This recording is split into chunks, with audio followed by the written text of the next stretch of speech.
नमस्कार, आप सभी का हमारे चैनल जय गुरुदेव उत्तराखंड में हार्दिक स्वागत है। जैसा कि आप सबको विदित है, हमारे चैनल पर महाराज जी श्रद्धेय श्री नीम करौरी बाबा जी की अद्भुत कथाओं की श्रृंखला का संचालन सफलतापूर्वक किया जा रहा है। तो आज भी आपके लिए ऐसे ही एक अद्भुत कथा को लेकर हम प्रस्तुत हुए हैं। अद्भुत कथा को प्रारंभ करने से पहले जितने भी भक्तगण, जितने भी दर्शक अभी हमारे इस वीडियो को देख रहे हैं, सभी से आग्रह करते हैं कि कृपया हमारे चैनल को लाइक करें, शेयर करें, सब्सक्राइब करें, नोटिफिकेशन बेल को दबाना ना भूलें ताकि आपको हमारे वीडियो सबसे पहले प्राप्त हो सके। और हमारे नए दर्शकों से भी मैं ये अनुरोध करना चाहता हूँ कि अपने जो भी प्रियजन हैं उनको भी यह जो चैनल है उसको आप शेयर करें ज़्यादा से ज़्यादा भक्तों तक, ताकि उनको भी महाराज जी श्रद्धेय श्री नीम करौरी बाबा जी के विषय में महत्वपूर्ण जानकारी प्राप्त हो पाए। तो आइए आपको लेकर चलते हैं आज की अद्भुत कथा में।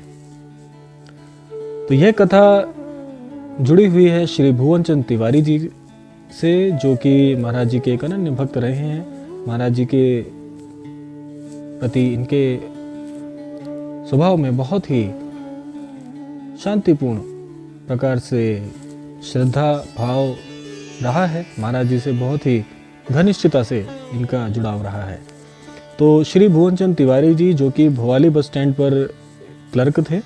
भवाली बस स्टैंड आप सभी ने देखा होगा, जो भी नीम करौरी आश्रम के दर्शन कर चुके हैं कैंची धाम के।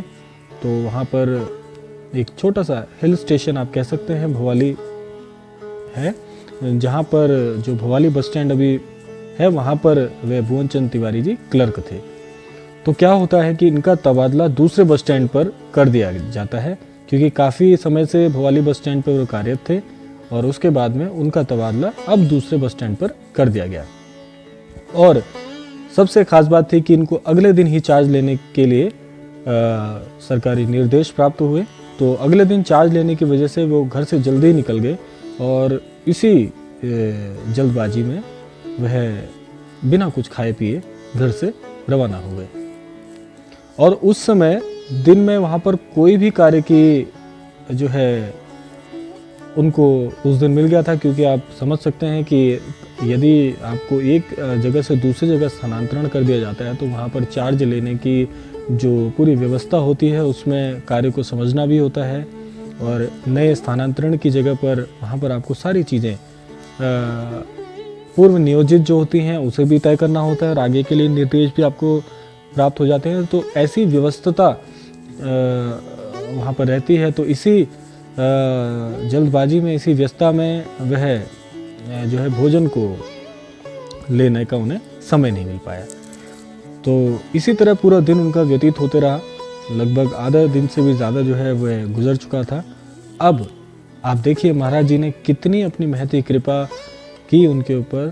और क्योंकि हमारे महाराज जी हैं, बड़े ही दयालु हैं, वह सभी की व्यवस्था पहले से ही जानते हैं। उन्हें पहले से ही यह पता रहता है कि किसके लिए कैसी व्यवस्था करनी है। तो यहाँ पर भी आपको एक इस छोटी सी कथा में, इस छोटे से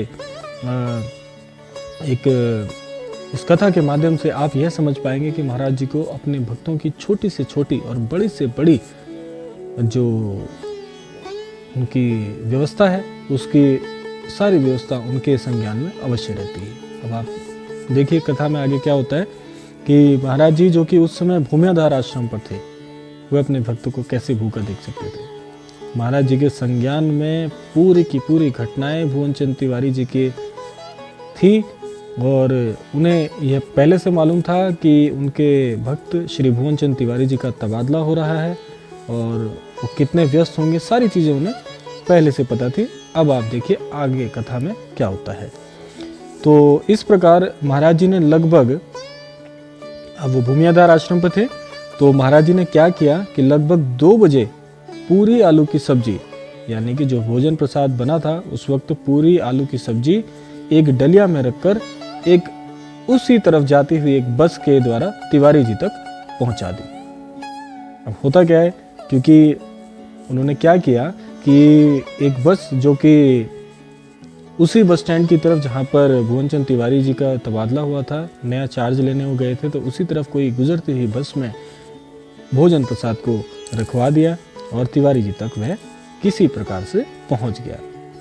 अब यह देखकर तिवारी जी, उनके मन में जो भाव आया है कि महाराज जी जो एक छोटी और छोटी हो या बड़ी हो, जिस प्रकार की भी समस्या हो या जिस प्रकार का भी कोई ऊहापोह की कंडीशन हो, तो उसका बहुत ही बारीकी से ध्यान रखते हैं। और तिवारी जी की आंखों में यह दृश्य देखकर जब उन्होंने भोजन प्रसाद ग्रहण किया है तो उनकी आंखों में आंसू आ गए। उन्होंने सबके साथ वह प्रसाद ग्रहण किया और भी जो उनके स्टाफ के और भी सदस्य थे उनके साथ भी उन्होंने वह जो भोजन प्रसाद महाराज जी के द्वारा भिजवाया गया था वो सभी के साथ उन्होंने ग्रहण किया और ऐसे ही वह भोजन प्रसाद सभी के लिए प्रसाद स्वरूप बन गया।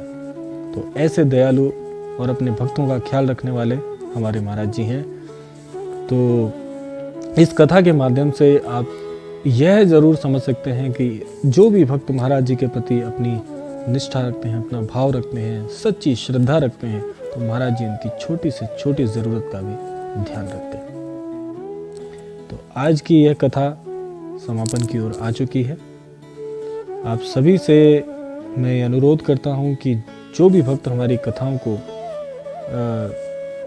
सुन रहे हैं, देख रहे हैं या जो भी क्रमानुसार हमारी कथाओं को, महाराज जी की अद्भुत कथाओं का जो श्रवण कर रहे हैं, तो उन सभी से मैं कहना चाहता हूँ कि यदि आपकी निष्ठा मजबूत है, यदि आपका भाव सच्चा है, तो महाराज जी को प्रसन्न करना बहुत ही सरल कार्य है।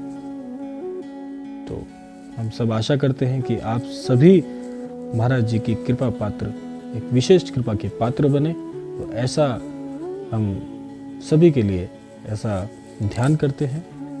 तो आज के इस क्रमांक में इतना ही। मिलते हैं आप सभी से अगले क्रमांक में जल्द ही।